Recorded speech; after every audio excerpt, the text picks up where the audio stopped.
Hello students, আজকে আমি আবার চলে এসেছি তোমাদের কাছে থিওরি ক্লাস নিয়ে।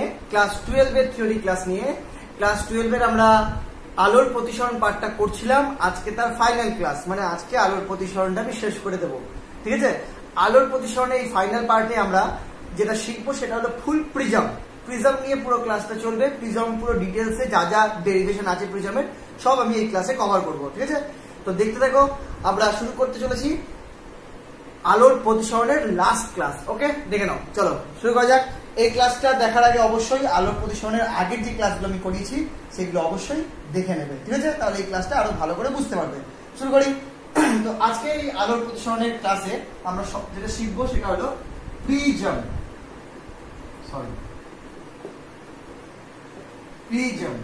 প্রিজম কি? প্রিজম হলো তিনটা আয়তাকার তল দ্বারা সীমাবদ্ধ এবং দুপাশে দুটো ত্রিভুজাকার তল। তিনটা আয়তাকার তল যখন একে অপরকে সীমাবদ্ধ করে দেয় তাহলে দুপাশে দুটো ত্রিভুজাকার তল পাওয়া যায়। এই ফুল সীমাবদ্ধ যে তলটা পাওয়া যাবে সেই তলটাকে বলা হয় প্রিজম। ওকে, তাহলে এই তলটা দেখতে কেমন যদি বলো, তাহলে দেখতে পিরামিডের মতো। পিরামিড দেখেছো তো? পিরামিডও না ঠিক, দেখো এরকম টাইপের দেখতে। ছবি আঁকছি, মনে করে এটা একটা আয়তাকার তল যেটা সামান্তরিকের আকার, ওপাশে সেম আর একটা আয়তাকার তল। ওকে, এবং এরা সীমাবদ্ধ, নিচেরটা একটা আয়তাকার তল। এই তিনটা আয়তাকার তল দ্বারা সীমাবদ্ধ এই জিনিসটাকে বলা হয় prism. Okay okay, this is called prism. প্রিজমের কয়েকটা জিনিস সম্বন্ধে একটু জেনে নাও। এই যে বেস পার্ট, তলের যে পার্টটা, সেটাকে বলা হয় ভূমি। কি বলা হয়? এটা বলা হয় ভূমি। ওকে, এটাকে বলা হয় প্রিজমের শীর্ষ রেখা বা প্রান্ত রেখা। কি বলা হয়? প্রান্ত রেখা। ওকে, এবার এই যে ত্রিভুজ দুটো দুপাশে তৈরি হয়েছে, সেই ত্রিভুজ দুটো যদি দেখো তাহলে এই ত্রিভুজ দুটা বা দুটো সামান্তরিক যে অ্যাঙ্গেলে একে অপরের সাথে মিট করেছে সেই অ্যাঙ্গেলগুলোকে বলা হয় প্রিজম কোণ। কি বলা হয়? প্রিজম কোণ। ঠিক আছে, এই কোণের উপর ডিপেন্ড করে যে বিভিন্ন প্রিজম, যে কোন কত কোণের প্রিজম নিয়েছি। ওকে, এই প্রিজমের এই যে ত্রিভুজ দুটো তল, এই দুটো তলের তেমন কোনো ওয়ার্ক ফাংশন নেই, কোনো কাজ নেই। মেইন যে ওয়ার্ক সেটা হলো প্রিজমের এই তলটা, মানে এই সারফেসটা আর পেছনের সারফেসটা, মানে বডির এই যেটা যদি প্রিজম হয়, প্রিজমের এই হাতে এই তলটা এই তলটা, এইটাই হলো প্রতিসারক তল। মানে এই তল দিয়ে লাইট ঢোকে, এই তল দিয়ে লাইট বের হয়। ঠিক আছে, মানে এইখান দিয়ে লাইটটা ঢোকে আর ওই পাশের তল দিয়ে লাইটটা বের হয়। ঠিক আছে, এই দুটো তলই কিন্তু মেন, যেটাকে বলা হয় প্রিজমের প্রতিসারক তল। ঠিক আছে, তলটাকে বলা হয় কি? প্রতিসারক তল। ওকে, এবার আমি যদি এই প্রিজম থেকে একটা বিস্কুট কেটে নিই, মানে একটা মনে করে টুকরো টুকরো কেটে একটা পিস কেটে নিই, তাহলে সেই পিসটা দেখতে এরকম লাগবে, একটা ত্রিভুজের মতো লাগবে। ওকে, এবার এই ত্রিভুজের বলতো যে ডেটাগুলো বললাম, সেই ডেটাগুলো কোথায় কোথায় রয়েছে? সবথেকে প্রথমে এই যে পয়েন্টটা দেখতে পাচ্ছ, সেই পয়েন্টটাকে যদি আমি বাড়িয়ে দিই তাহলে সেটা প্রান্ত রেখার বিন্দু, প্রান্ত বিন্দু। এটাই লম্বা আর পিছন দিকে বাড়াতে গেলে প্রান্ত বিন্দু হবে। এই প্রিজমে একটা পিস কেটে সেটাকে এইভাবে রেখেছি, এই বরাবর রেখেছি প্রিজমটাকে, এইভাবে রাখতে পারো। ওকে, আর এই যে তল ত্রিভুজের এই বডিটা আর এই বডিটা, এটাই হলো সেই প্রতিসারক তল। কি তল? প্রতিসারক তল। এইটা হলো ভূমি পার্টটা, বিস্কুটটা। ঠিক আছে, আর এইটা হলো প্রিজম কোণ, অ্যাঙ্গেল, প্রিজম অ্যাঙ্গেলটা হয়ে গেল। ব্যাস, এই দুটো তলটা কিন্তু প্রতিসারক তল, এটা আর এটা। এই তল, এই পাশের তলটা হলো প্রতিসারক তল। মানে এটা ফিল করো, প্রিজমটাকে আমি মাঝখান থেকে কেটে পিস করে দিচ্ছি এবং সেই এক একটা বিস্কিট এটা। ওকে, যদি কেকের মতো কেটে দিই তাহলে এক একটা কেকের পিস এটা, তাহলে কেকের পিসের এই বডিটা তো প্রতিসারক তল। ঠিক আছে, এবার এই পুরো প্রিজম নিয়ে তো আমি মানে ডেরিভেশনের ক্যালকুলেশন করার সময় ছবিটা আঁকতে পারবো না, সেই জন্য আমি এই প্রিজমের বিস্কিট নিয়ে, মানে এই প্রিজমের প্রধান ছেদ বলে এটাকে, এই ছেদ নিয়ে আমি বিভিন্ন ডেরিভেশন গুলো করবো। ঠিক আছে, তাহলে সব থেকে প্রথমে শুরু করা যাক যে আমি জানি লাইট যে কোনো একটা মিডিয়ামে প্রবেশ করতে গেলে সেখানে ও বেঁকে যায়, দ্যাটস মিন তার একটা চ্যুতি হয়। ওকে, তো প্রিজমটাও তো অবভিয়াসলি একটা কাঁচের তৈরি হয়, ভেতরে কাঁচ তো, অর্থাৎ দ্যাটস মিন এর বায়ু মাধ্যমের সাপেক্ষে মিডিয়ামটার প্রতিসরাঙ্ক আলাদা হবে। ঠিক আছে, তো এর প্রতিসরাঙ্ক যদি আলাদা হয় তাহলে সেক্ষেত্রে অবশ্যই লাইটটা যখন এর মধ্যে প্রবেশ করবে এখানে একটা বাঁকবে, দেখে যখন এখান থেকে ফাইনালি বেরাবে তখন একটা বাঁকবে, আলটিমেট এর মধ্যে কি হবে? প্রিজমটার একটা চ্যুতিকোণ হবে। তো সর্বপ্রথমে আমি সেই ক্যালকুলেশনটা করবো যে একটা প্রিজমের মধ্যে যখন লাইট প্রবেশ করে তখন তার চ্যুতিকোণ কত হয়। ওকে, দেখো বন্ধু, তাহলে সব থেকে প্রথমেই এই ক্যালকুলেশনটা আমরা করবো। এই ক্যালকুলেশনটা যদিও ক্লাস 10-এ তোমরা একবার করেছো, কিন্তু আমাকে আবার করাতে হবে। করে নাও।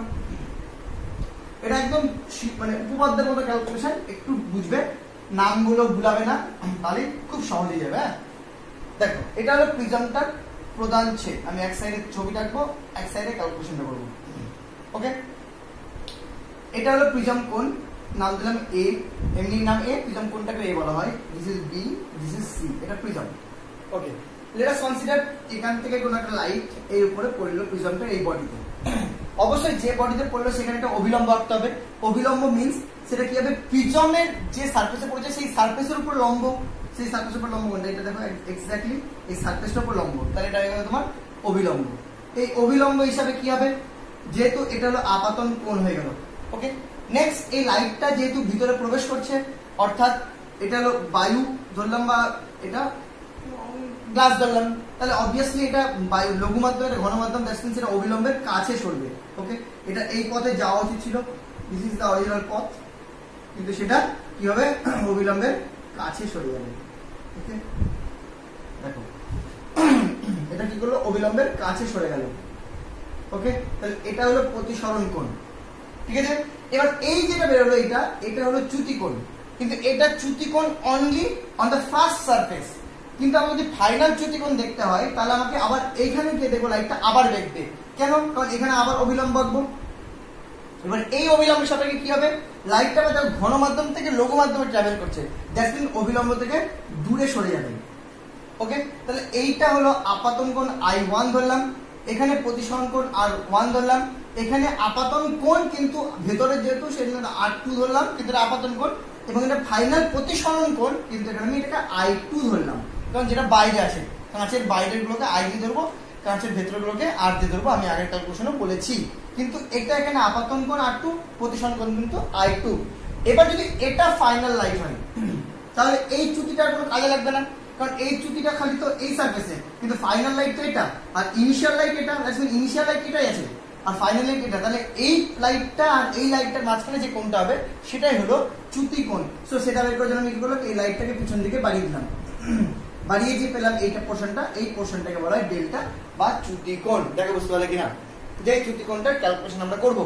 আগে পিকচারের মাধ্যমে বুঝতে পারলে কিনা দেখো, কিছু নাম দিয়ে দিই কারণ আমার সুবিধা হবে। এই যেখানে মিট করেছে পয়েন্টের নাম দিলাম পি, এই পয়েন্টের নাম দিলাম কিউ।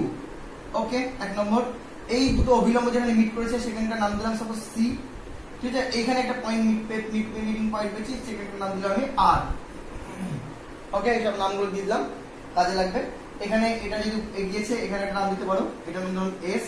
এখানে যেহেতু এখানে শুরু করতে পারো এম দিয়ে শুরু করলাম, এখানে এন করে দিলাম, বিভিন্ন নাম দিলাম, বই আলাদা আলাদা নাম হতে পারে, নামগুলো খেয়াল রাখবে, তাহলে সুবিধা হবে। ওকে, তো আলটিমেট আমার এখান থেকে যারা ফাইন করছি সেটা হলো ডেল্টা, চ্যুতিকোণ। খুব ইজিলি দেখবে ডেল্টাটা কিভাবে ফাইন করছি। দেখো আমার ফাইন্ডিং হলো ডেল্টা। ডেল্টা মিন্স দেখো অ্যাঙ্গেল হিসাবে ধরতে গেলে Q R S, angle Q R S, Q R S, এই অ্যাঙ্গেলটা ফাইন করছি। এবার এই অ্যাঙ্গেলটা তুমি যদি এবার উপপাদ্য হিসেবে একদম, এবার আর তোমাকে ম্যাথমেটিক্স মানে ফিজিক্স ইউজ করতে হবে না, এবার চলে যাও পিওরলি ম্যাথমেটিক্সে। তুমি কি ফাইন করবে সেটা বুঝে নিলে ফিজিক্স দিয়ে, ছবি দিয়ে, এবার পুরো ম্যাথমেটিক্সে চলে ঢুকে যাও।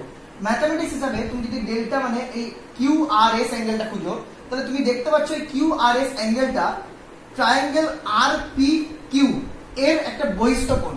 কিউ আর এস অ্যাঙ্গেল হলো ট্রায়াঙ্গেল আর পি কিউ, আর পি কিউ এর বহিস্থ কোণ। দেখো দেখতে পাচ্ছ কিনা, এটাকে দেখো ফাইন করে নাও। এই ডেল্টাটা দেখো আর পি আর কিউ এই ত্রিভুজটারই বহিস্থ কোণ। যদি না ত্রিভুজটার বহিস্থ কোণ হয়, তাহলে সেই হিসাবে এই কোণটা ইকুয়াল টু হয় এই ত্রিভুজের অন্তস্থ বিপরীত কোণ দ্বয় যোগফলের সমান। মানে একদম পার্শ্ববর্তী কোণটা না, বিপরীত, মানে পার্শ্ববর্তী কোণটা বাদ দিয়ে বাকি যে দুটো কোণ থাকে তাদের যোগফলের সমান। দ্যাটস মিন এখান থেকে যদি তুমি ট্রায়াঙ্গেল নাম দিয়ে বলো, তাহলে আর পি কিউ প্লাস আর কিউ পি, আর কিউ পি। দেখো পিকচার ওয়াইজ মিলিয়ে নাও। এবার তুমি যদি আর পি কিউ দেখো, আর পি কিউটা দেখো এক্স্যাক্টলি তোমার এই প্রথম চ্যুতিকোণটা, বা ভাবতে হবে না তোমাকে। দেখো অভিলম্বটা এটা ডিরেক্ট একদম স্ট্রেট লাইন, একটা লাইন, আর এটা হলো অরিজিনাল লাইটটার লাইন, অর্থাৎ এই পয়েন্টে তোমার কিন্তু এই দুটো লাইন একে অপরকে ডাইরেক্ট ক্রস করেছে, দ্যাটস মিন এই দুটো কিন্তু বিপ্রতীপ কোণ। তাহলে সেই হিসাবে I1 কোণটা R1 কোণের সাথে যদি RPQ এটা অ্যাড করে দিই তাহলে সেটা কিন্তু একে অপরের একদম বিপ্রতীপ কোণ হবে। দ্যাটস মিন আমি বলতে চাইছি I1 কোণটার সাথে কিন্তু R1 কোণ প্লাস কোণ RPQ এই RPQ আর R1 কোণ মিলে এই পাশের কোণটা আর এদিকে I1 একাই কোণটা, এই দুটো কিন্তু একে অপরের সাথে বিপ্রতীপ কোণ। দ্যাটস মিন এখান থেকে কিন্তু আমি ইজিলি ফাইন্ড করতে পারবো RPQ is equal two I1 minus R1। Okay, similarly এদিকে দেখো I2 সাথে R2 আর এদিকে RQP এটাও কিন্তু বিপরীত কোণ। দ্যাটস মিন এখান থেকে আমি বলতে পারি দেখো I2 ইজ ইকুয়াল টু বলতে পারি একদম কি R2 প্লাস কোণ RQP। তাহলে এখান থেকে কি পেলাম, angle RQP is equal to I2 minus R2। ওকে, পেলাম। তাহলে এবার এই RQP আর RPQ এর ভ্যালু যদি এখানে পুট করে দিই তাহলে আমি পাবো দেখো I1 minus R1 plus I2 minus R2। বুঝতে পারলেন? এটাকে যদি একটু ভেঙে লিখি তাহলে দেখতে পাবে I1 প্লাস I2 আলাদা করলাম মাইনাস R1 মাইনাস R2, এটা যদি ব্র্যাকেটে লিখে দিই তাহলে এখানে প্লাস হয়ে যাবে। তাহলে আমার চ্যুতিকোণটা বেরিয়ে গেল কত, এটা কিন্তু আলাদা, ঠিক আছে?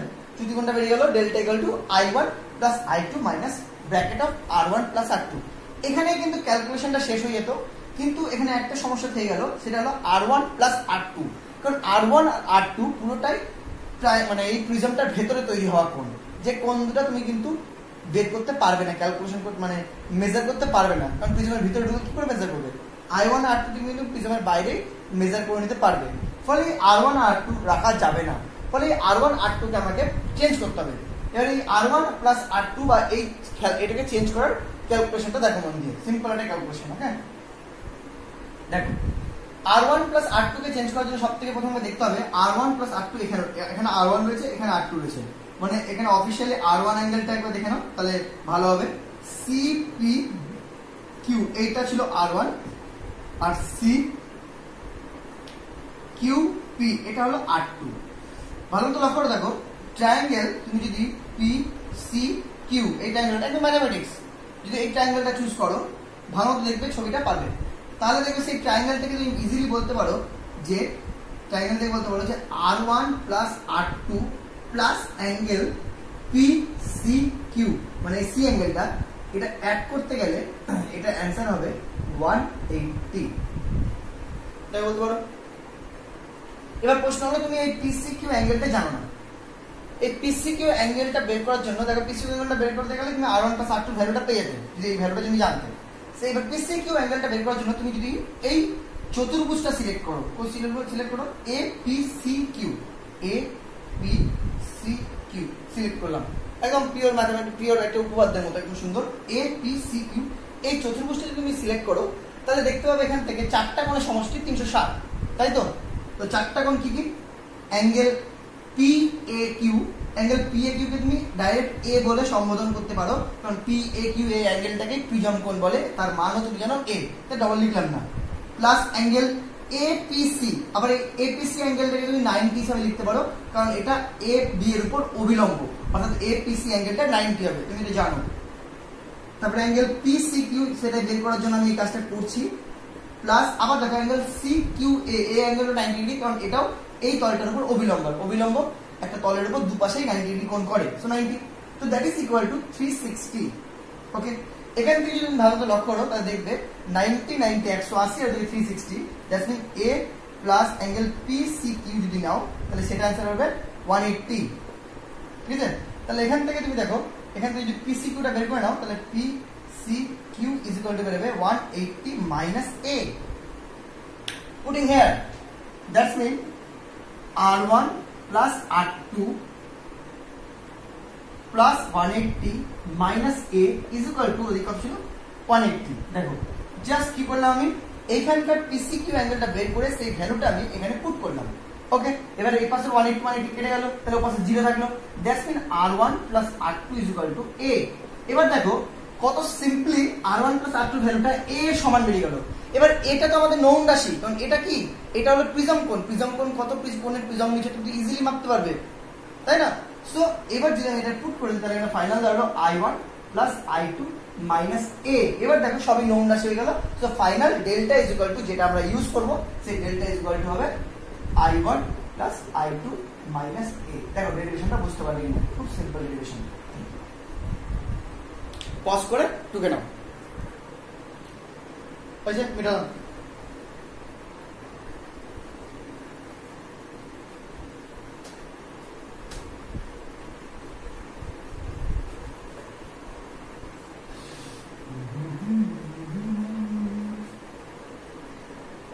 এইবার দেখো একটা খুব সুন্দর জিনিস দেয় খুব এখান থেকে, ন্যূনতম চ্যুতিকোণ। কি ন্যূনতম চ্যুতিকোণ?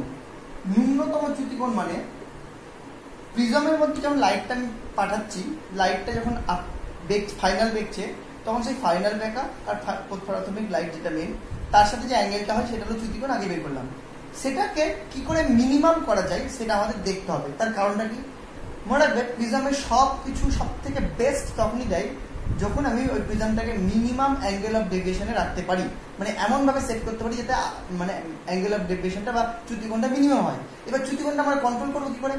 আমার হাতে লাইট আছে আর প্রিজম আছে, হয় প্রিজমটাকে ঘুরাবো অথবা লাইটটাকে ঘুরাবো, যাই করি না কেন আলটিমেট যেটা হবে সেটা হলো আপাতন কোণ।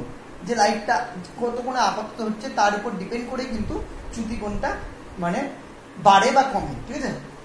মানে ব্যাপারটা যদি ফিল করো, এরকম একটা প্রিজম আছে, তো এই যে লাইটটা পড়ছে আপাতত দিয়ে ফাইনাল লেভেলে প্রতিসরিত হচ্ছে, তো এই যে এইটা তো চ্যুতিকোণটা।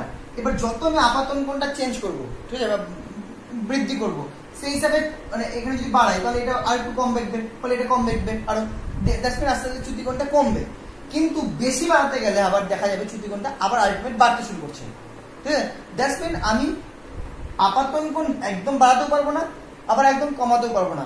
একটা নির্দিষ্ট ভ্যালুতে গিয়ে কিন্তু দেখা যায় যে প্রিজমের ক্ষেত্রে চ্যুতিকোণটা মিনিমাম হচ্ছে, সেই চ্যুতিকোণটা মিনিমাম হওয়াটাই মিনিমাম চ্যুতিকোণটা আমাকে খুঁজতে হবে, এবং তখন কি হয় সেই কন্ডিশনটা আমাকে দেখতে হবে। ওকে, তো সেটা দেখার দুটো উপায় আছে, একটা কলনবিদ্যার সাহায্যে, একটা গ্রাফের সাহায্যে।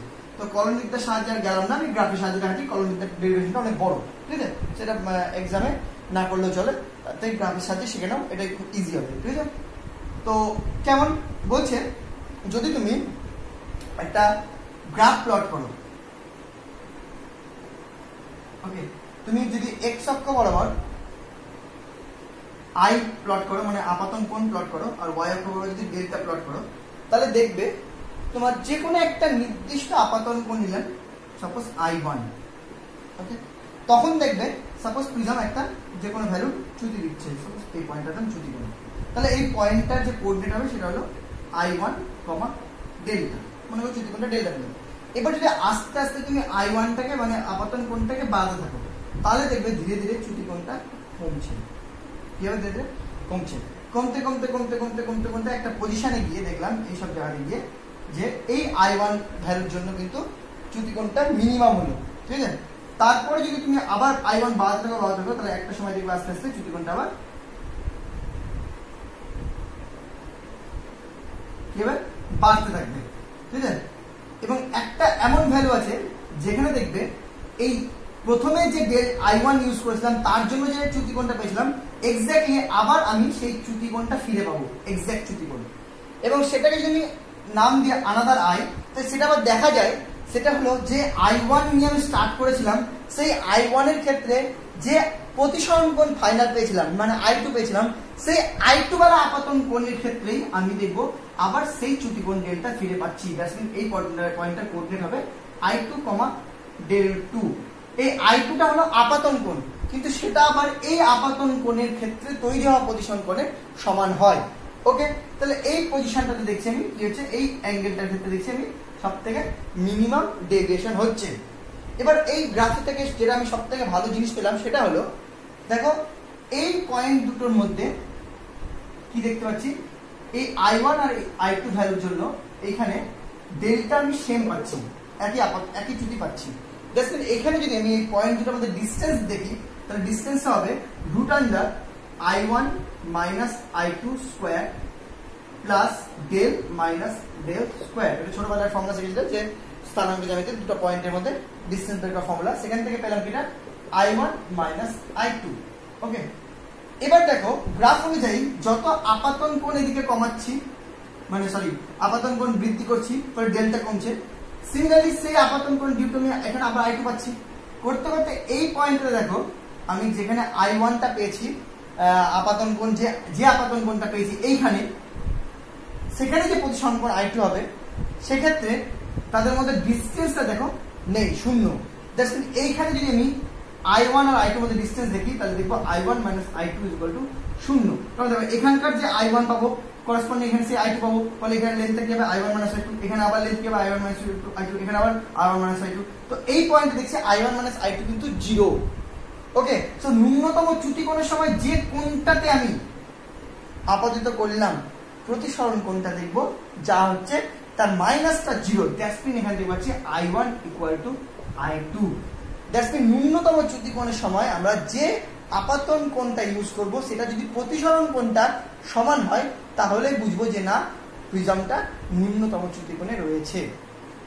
ওকে, সো ন্যূনতম চ্যুতি কোণের শর্ত কি I1 is equal to I2।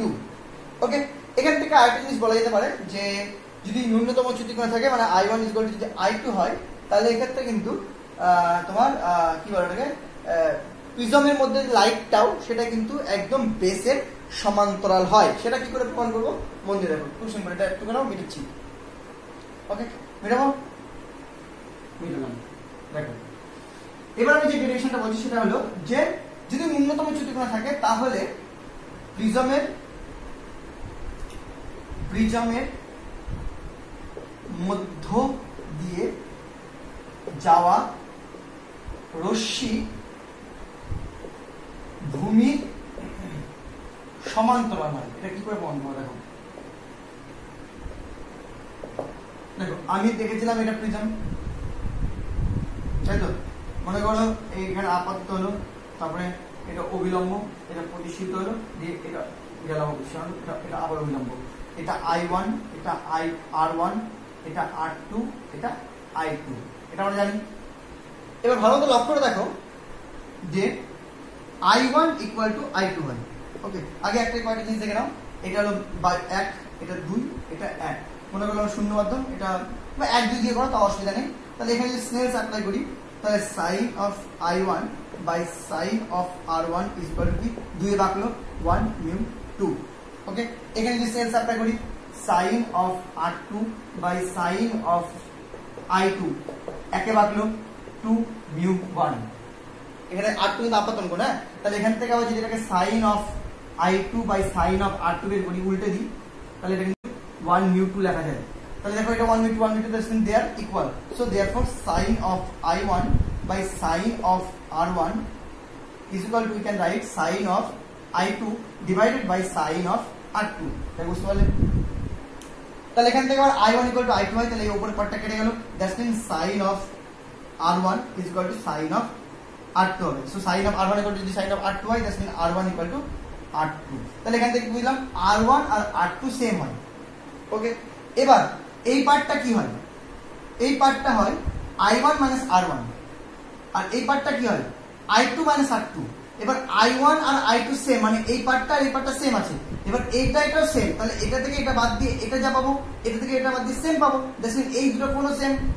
এবার এই দুটো যদি কোণ সেম হয়, তাহলে এই যে ত্রিভুজটা পেলাম সেই ত্রিভুজটা কি সমদ্বিবাহু ত্রিভুজ। আর সমদ্বিবাহু ত্রিভুজ মানে কি যে সরি ওটা ভাবতে হবে সমদ্বিবাহু ত্রিভুজ না, যেহেতু এই কোণ দুটো সেম, দ্যাটস মিন মাঝখানে লাইনটা কি স্ট্রেট লাইন, ঠিক আছে? স্ট্রেট লাইন মানে এটা সমান্তরাল হবে। তার মানে কি যদি ন্যূনতম চ্যুতি কোণে লাইটটা যায়, তাহলে সেই লাইটটা প্রিজমের মধ্যে দিয়ে ভূমির সমান্তরাল হিসাবে অগ্রসর করে। ওকে, তুলনা হট করে নেক্সট যাব। নেক্সট আমরা যেটা পড়াবো সেটা হলো পাতলা প্রিজম, ঠিক আছে? পাতলা প্রিজম এটা খুব ইন্টারেস্টিং। পাতলা প্রিজম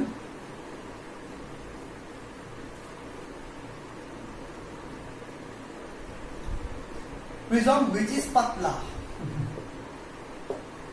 পাতলা প্রিজম, প্রিজম পাতলা মানে কি? এই প্রিজমের এ কোণটা ভেরি স্মল, দ্যাটস মিন এখানে যে আপাতন কোণ হবে I1 ভেরি স্মল, এখানে যে R1 হবে, এখানে যে R2 হবে, এখানে যে I2 হবে, প্রত্যেকেই স্মল স্মল স্মল, সবই ভেরি ভেরি স্মল। ওকে, এবার যদি আমি স্নেলস অ্যাপ্লাই করি 1 2 1, তাহলে কি বলবো sine of I1 by sine of R1, দুয়ে রেখেছে 1 নিউ 2, আর এদিকে sine of R2 by sine of I2 একে রেখেছে 2 নিউ 1। ওকে, এবার যদি ভেরি স্মল হয় so sine of I1 become I1, আমি জানি থিটা খুব স্মল হলে sine theta is equal to theta, cos theta is equal to 1, আবার সাইন থিটাকে ট্যান থিটাও বলা যায়, ঠিক আছে, যখন যেটা ইউজ করব, এটা আমি অনেকবার বলেছি। তাহলে এখানে সাইন I1 টা সাইন I1 হয়ে গেল, sine of R1 become R1, sine of R2 become R2, sine of I2 become I2। তাহলে এখান থেকে লিখতে পারি I1 by R1 equal two, আচ্ছা 1 নিউ 2। এবার আমি এক মাধ্যমকে ধরলাম শূন্য, কি ধরলাম বায়ু, আর বায়ু মাধ্যমের ক্ষেত্রে কি হয়, আর দুই মাধ্যম, এটা হলো বায়ু ধরলাম আর এটা হলো 2 টাকে তাহলে নরমাল মিউ করে দিলাম। তাহলে 1 নিউ 2 কে আমি লিখতে পারি 1 নিউ 2 মানে কি মিউ 2 বাই মিউ 1, মিউ 2 মানে মিউ আর মিউ 1 মানে 1, কেন, কারণ মিউ 2 টা করে দিলাম যে কোনো একটা মাধ্যম আর মিউ 1 টা করে দিলাম বায়ু, বায়ু মানে তার প্রতিসরাঙ্ক 1। সো এখান থেকে হলো I1 by R1 equal to mu, that means I1 equal to mu R1 থাকলো। নেক্সট এখান থেকে বলতে পারি কি R2 by I2 equal to mu 2 1, মানে mu 1 by mu 2, mu 1 মানে 1, mu 2 মানে mu, that means এখান থেকে পেলাম কি I2 equal to mu R2। Okay, I1 পেয়ে গেলাম, I2 পেয়ে গেলাম। এবার আমাকে এখান থেকে বের করতে চাই যেটা, সেটা হলো কি বলবো চ্যুতিকোণ। সো চ্যুতিকোণ ডেল্টা ইকুয়াল টু আমি কি জানি I1 plus I2 minus a। Okay, I1 মানে mu R1, mu R1 plus I2 মানে mu R2, mu R2 minus a, এখান থেকে মিউ কমন নিলাম R1 plus R2 minus a। এবার R1 প্লাস R2 মানে কি আবার a, আমরা আগে দেখেছি, আগে যে প্রথম ক্যালকুলেশন করলাম মনে হতে পারলাম R1 plus R2 equal to a প্রমাণ করলাম। So mu a minus a, a common নিলে মিউ মাইনাস 1। এটাই হলো পাতলা প্রিজমের ক্ষেত্রে চ্যুতিকোণের রাশিমালা। এই চ্যুতিকোণের রাশিমালাটা কিন্তু বিচ্ছুরণ চ্যাপ্টারে খুবই লাগে, ভালো মতো বুঝে নাও, ঠিক আছে। এই চ্যুতিকোণের রাশিমালাটা কিন্তু আলোর বিচ্ছুরণ যখন পড়াবো খুবই লাগবে। এই পড়লাম আমরা পাতলা প্রিজম, দেখে নাও, পাঠ করে নাও। আবার নেক্সট ডেরিভেশন করবো, নেক্সট ডেরিভেশন স্টার্ট করি, চলো চলো। ওকে,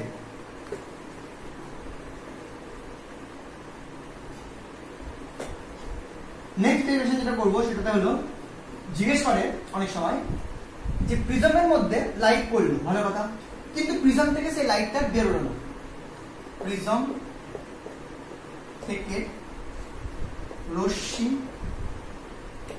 না বেরোনোর শর্ত, দুটো শর্ত হতে পারে। নাম্বার 1 I1 এর এমন ভ্যালু নিলাম যে প্রিজম থেকে লাইট আর বেরোলো না। নাম্বার 2 প্রিজম কোণটা এমন নিলাম যে কোনো লাইট বেরোলো না, ঠিক আছে। তো প্রথমে প্রিজম কোণ দিয়ে করি, প্রথমে করলাম এর ভ্যালুর উপর ডিপেন্ড করে দেখবো লাইট বেরোচ্ছে না, মানে লাইট না বেরোতে গেলে এর ভ্যালু কত হয়। তো আমি এই ক্যালকুলেশনটা প্রশ্ন করেছি যে প্রিজম থেকে লাইট বেরোচ্ছে না, কি এর মান কত হলে প্রিজম থেকে লাইট বেরোবে না। তো আমি এটা ঘুরিয়ে কাম ধরবো, মানে আমি প্রথমে ধরে নিলাম যে প্রিজম থেকে লাইট বেরোচ্ছে না, প্রিজম থেকে লাইট বেরোচ্ছে না, এটা ধরে নিয়ে যে এর মানটা আসবে সেই এর মানটা হলে প্রিজম থেকে লাইট বেরোবে না। কথাটা বুঝলে, ঘুরিয়ে ধরলাম ব্যাপারটা। আমাকে জিজ্ঞেস করেছে প্রশ্নটা যে প্রিজম থেকে লাইট না বেরোনোর শর্ত কি, এর মান কত হলে প্রিজম থেকে লাইট বেরোবে না। তো আমি ধরলাম ওকে প্রিজম থেকে লাইট বেরোচ্ছে না, সেই হিসাবে এর মান কত। তো আমার ক্যালকুলেশনটা এরকম, প্রিজম নিলাম, সাপোজ প্রিজমে এটা এ, ওকে, এখান থেকে লাইট আপতিত হলো, এটা অবিলম্ব, এটা I1 অবশ্যই, এখানে প্রতিষ্ঠিত হলো, এটা R1 অবশ্যই, এখানে আবার অবিলম্ব আঁকলাম, এটা R2 অবশ্যই। কিন্তু তারপরের কেসটা বলছে প্রিজম থেকে লাইট বেরোবে না, দ্যাটস মিন লাইটটা এই প্রিজমের গা ঘেঁষে চলে যাবে, যেটা প্রিজমের গা ঘেঁষে চলে যায় সেটাই প্রিজমের ওপরে দেখতে পাবো না, দ্যাটস মিন সেটাকে ধরা হয় প্রিজম থেকে লাইট বেরোয়নি। দ্যাটস মিন এখানে সরি অবিলম্বটা কেমন হলো, অবিলম্বটা এরকম হবে, দ্যাটস মিন 90। ওকে, গা ঘেঁষে চলে গেছে 90। এটা R2।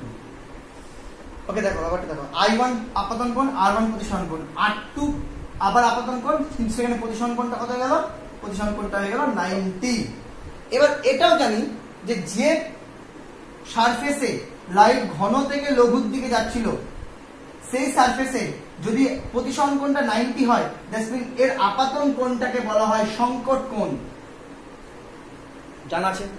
আগে ক্লাসটা দেখো, একদম খেয়াল পড়ে যাবে যে যখনই কোনো লাইট ঘন মাধ্যম থেকে লঘু মাধ্যমে যায় এবং সেটা ঘন মাধ্যম থেকে লঘু মাধ্যমের যে সারফেসটা বা বিভেদ তলটা, সেই বিভেদ তল ঘেঁষে চলে যায় বা বিভেদ তলের সাথে অভিলম্বের সাথে 90 ডিগ্রি করে দেয়, তো তখন সেই আপাতন কোণটাকে বলা হয় সংকট কোণ। ওকে, আর সেই সংকট কোণের একটা রাশিমালাও আছে, শিখেছিলাম, আবার এখানে দেখিয়ে দিচ্ছি। ওকে, তাহলে এখানে আমি বের করতে যাচ্ছি এ কত। এবার এ ইকুয়াল টু হয় R1 প্লাস R2। তো R1 আর R2 মানে থিটা সি, এই দুটো যদি বার করতে পারি তাহলে এই মানে বসিয়ে দিলে হয়ে গেল। এবার R1 বার করবো। R1 করার জন্য আমি এখানে কি অ্যাপ্লাই করলাম? Sine of I1 by sine of R1, তাই তো, ইকুয়াল টু 1 μ2, মানে 1 μ2, এখানে 1 μ2 মানে μ2 বাই μ1। এবার μ2টা μ1টা তো 1, দ্যাটস মিন অনলি μ। দেখো বুঝতে পারলে কিনা? আগে দেখালাম।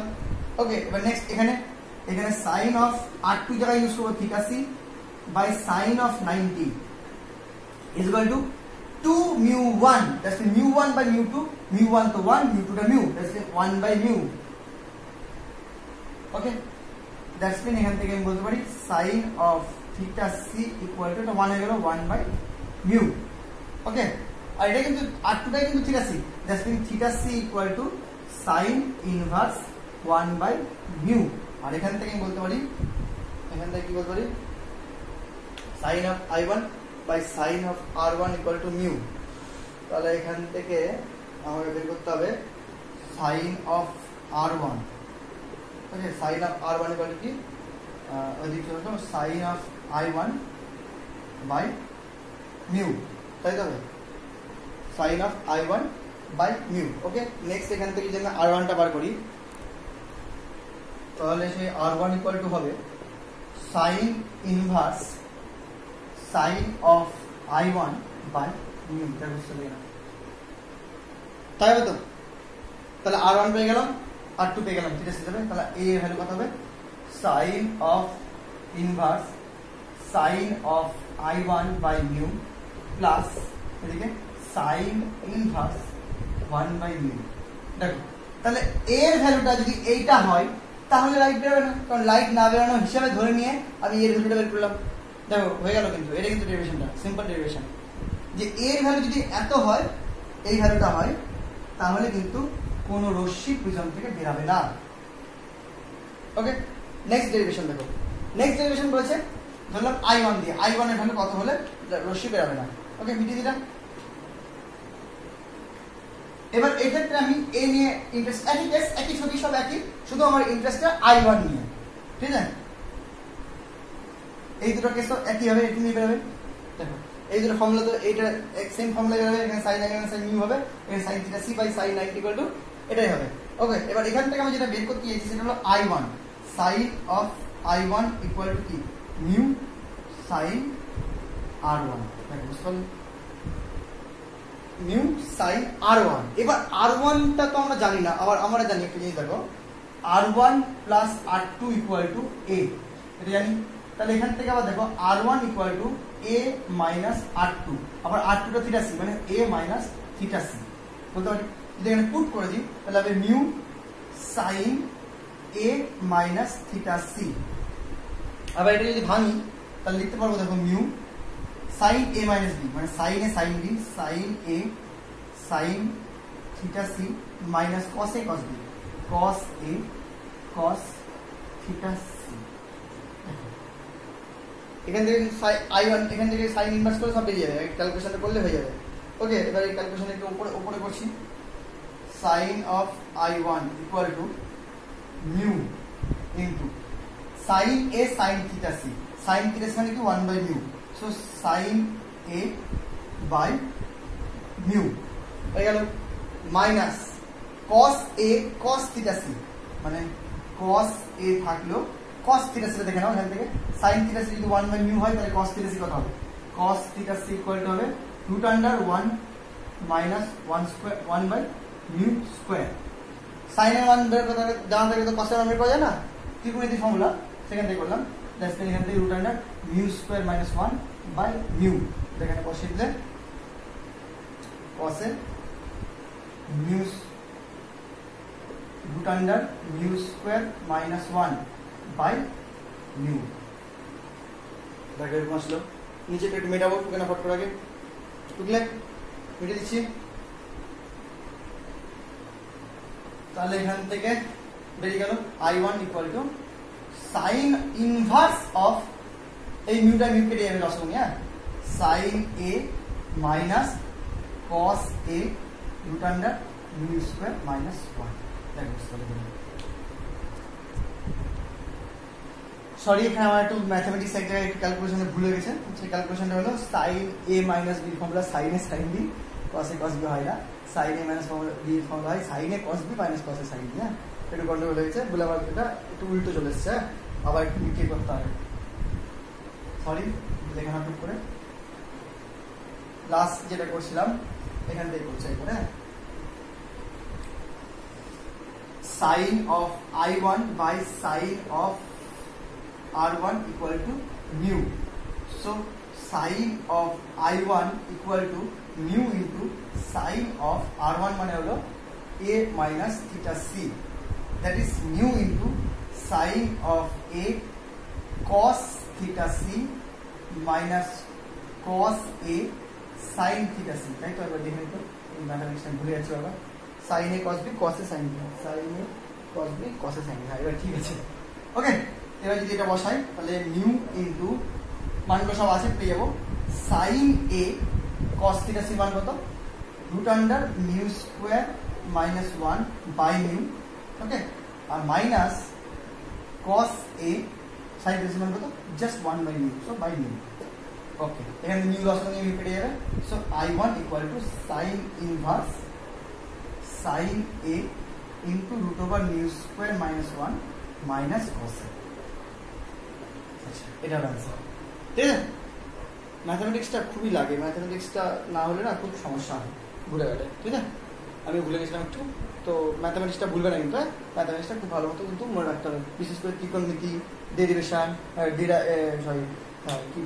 ডেরিভেশন ইন্টিগ্রেশন, হ্যাঁ, এইসব ডিফারেন্সিয়েশন, সরি, হ্যাঁ, তো এই জায়গাগুলো একটু ভালো মতো লাগবে কিন্তু, বুঝাচ্ছি, দেখে নাও, ওকে। সো এটা, হ্যাঁ, তো I1 এর ভ্যালুটা যদি এটা হয় তাহলে কিন্তু রশ্মি কোনো বেরাবে না, ওকে। এটা কিন্তু আমরা বের করছিলাম, ওকে। নেক্সট একটা ছোট্ট জিনিস একটু স্কিপ করে গেছিলাম, এটা একটু দেখে নাও। সেটা হলো পাতলা প্রিজমের ক্ষেত্রে প্রতিসরাঙ্কের সাথে মিউ এর সাথে ওই ডেল্টা এর সম্পর্ক হয়, সেটা হলো পাতলা যদি প্রিজম হয়, এটা অঙ্কের জন্য লাগবে। পাতলা যদি প্রিজম হয় তাহলে আমি জানি I1 ইকুয়াল টু I2